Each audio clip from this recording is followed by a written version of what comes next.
Hello, everyone. Welcome to Development Palates. I'm Aaron Loomis, coming to you from the Ventura Cigar Company studio. With me today is Jiunn Liu. How you doing, Jiunn? Doing good. So today we are talking about the Oliva Gilberto Reserva Corona. The cigar is 5 3/4 inch by 43 ring gauge. Comes out of the Tabacalera Oliva de Nicaragua factory in Nicaragua. Wrapper is Indonesian Sumatra. The binder is from Ecuador, and the filler is from Nicaragua. Price point is $5.25, and the cigar was released in June of 2017. So with all that out of the way, June, what was your smoking experience like?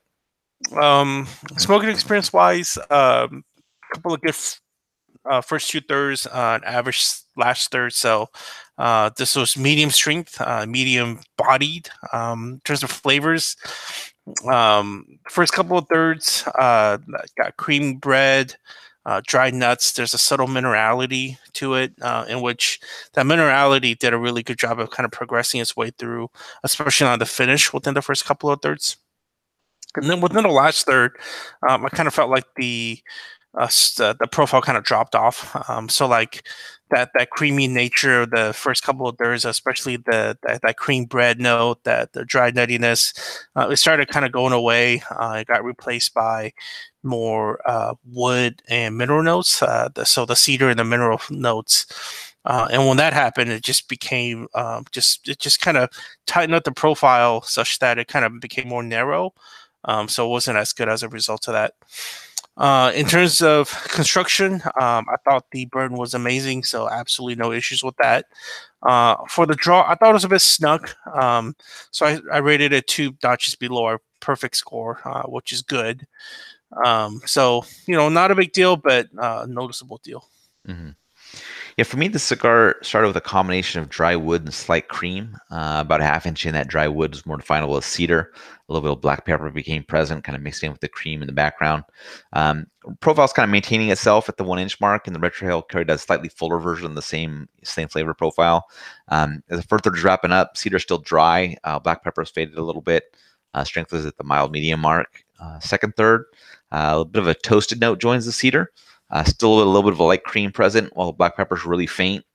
About 1 inch in the profile kind of stays with that. Retrohale is just a mirror image of the same flavors. As the second third's wrapping up, profile still toasted cedar, a little bit slightly drying there, a little bit of cream, faint black pepper. Strength bumps up to the slightly below medium mark. And then in the final third, some char replaces that toasted note for the cedar. A little further in, char starts to increase quite a bit, actually. And then the cream was replaced by some mustiness, and the black pepper was really no longer detectable. Retrohale kind of had that toasted general wood note, and as the cigar was wrapping up, started heating up a little bit, brought some mintiness to the profile, and strength remained at that kind of slightly below medium mark. In regards to construction, the burn was slightly wavy at times, straight at others. Ash held on 1 1/4 inch increments, so no big deal there. In regards to the draw, it just has a little bit tighter than I prefer, but no issues with the smoking experience, and nothing to really complain about either. So overall, what were your thoughts, June? I smoking this cigar, knowing beforehand that it's $5, it's 5 1/4, but basically $5. So I thought I kept kind of thinking, all right, is this is this a $5 cigar, or is it more than a $5 cigar? So what do I mean by that? So the way I see it is, if it's a $5 cigar, I have a tendency to think $5 cigar, like usually I associate it with like factory seconds, not a lot of flavor, and just not enough of much of an enjoyable experience. So, Right. I thought this was more than that. I felt like for the most part, especially within the first two thirds, it smoked more like a $7 to $8 kind of a Corona.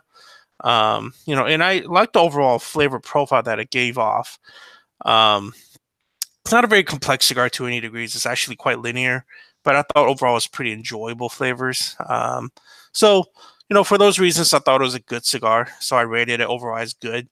I think someone that really enjoys the concept of yard guards, which I don't believe in, because if I'm going to have a cigar and I'm going to spend an hour or so, I'm going to really enjoy it and not mow the lawn to do any of this cigaring. So, but for the price point of it, I think for guys that like to kind of work in their backyards or just have like yard guards in general while they're doing something, I think this will fit the bill quite well.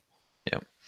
Yeah, in my opinion, Sumatra is can have an issue where it can be kind of on the drier side, and I thought that was kind of showed up in this version of this cigar.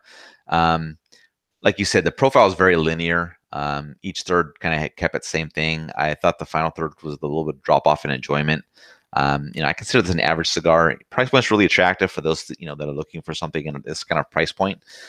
If they don't find Sumatra drying, or they don't find this cigar drying, or they enjoy that profile, whatever it is, I think they'll probably find that this has got some good, some very good value to it.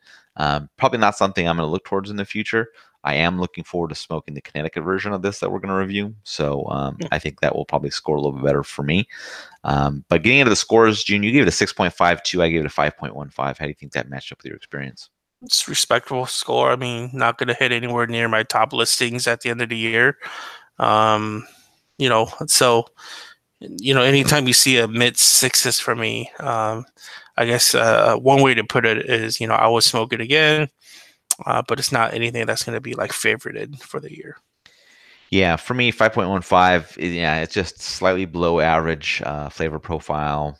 Really good construction, but that was about it. I mean, it's the score is something that I'm probably not going to go after. I might smoke it if somebody handed it to me, but maybe not. But yeah, but I will say that it'll probably score well for you in regards to value. I mean, it still scores in that range because based on the price point, it still scores well in our kind of value rating system. For sure. So that was good.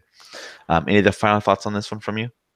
No, it's been a while since I had an Oliva. I was smoking this. I was like, what the hell did I even smoke an Oliva last? Yeah, we did the nub a few months back. Oh, right. Yeah, that's right. I guess when I say Oliva, the actual like Oliva right on the bed, you know what I mean?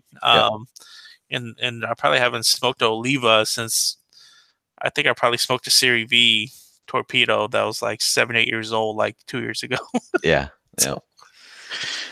All right. If you're just getting to this video on YouTube, be sure to subscribe to us. We'll also check out the full written review on the website, developingpalates.com. Follow us on all the social media channels, and you can catch all of our review recaps on podcasts, so iTunes, Google Play, and Podbean. Thank you for tuning in. We will catch you on the next one.